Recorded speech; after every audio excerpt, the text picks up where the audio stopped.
ചില കുഞ്ഞുങ്ങളിൽ കൂർക്കമ്പലി കാണാറുണ്ട്. കൂർക്കമ്പലി കുഞ്ഞുങ്ങളിൽ കാണുന്നത് ഒരു രോഗലക്ഷണം തന്നെയാണ്. ചെറിയ രീതിയിലൊക്കെ നമുക്ക് ഒരു പനിയോ ജലദോഷമോ തുമ്മലൊക്കെ മൂക്കടപ്പൊക്കെ ഉള്ളപ്പോൾ കാണാം. പക്ഷേ അപ്പർ എയർവേ ബ്ലോക്കിലാണ് പലപ്പോഴും കൂർക്കമ്പലി കാണാറുള്ളത്.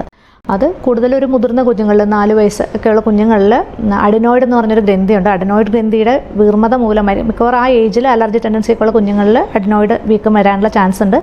അഡിനോയിഡ് ഗ്രന്ഥിയുടെ വീക്കം മൂലം ശ്വാസനാളം മൂക്ക് തൊട്ട് നമ്മുടെ അപ്പർ എയർവേ താഴത്തേക്കുള്ള ഭാഗം അടയുന്നത് കൊണ്ടാണ് അങ്ങനെ സംഭവിക്കുന്നത്. അപ്പോൾ കൂർക്കമ്പലി ഉണ്ടെങ്കിൽ അവർക്ക് കൂർക്കമ്പലിയുടെ ആ പാരമ്യത്തിൽ വേണമെങ്കിൽ അവർക്ക് ശ്വാസം വരെ വേണമെങ്കിൽ അത്ര ബുദ്ധിമുട്ടുള്ളതാണ്. നല്ല ബ്ലോക്കാണെങ്കിൽ ചിലപ്പോൾ ശ്വാസം വരെ നിന്നു പോകാം. അപ്പോൾ അതുകൊണ്ട് തന്നെ കൂർക്കമ്പലി, പിന്നെ ഒബീസായിട്ടുള്ള ഒത്തിരി പൊണ്ണത്തടിയുള്ള കുഞ്ഞുങ്ങളിലും കൂർക്കമ്പലി കാണാറുണ്ട്.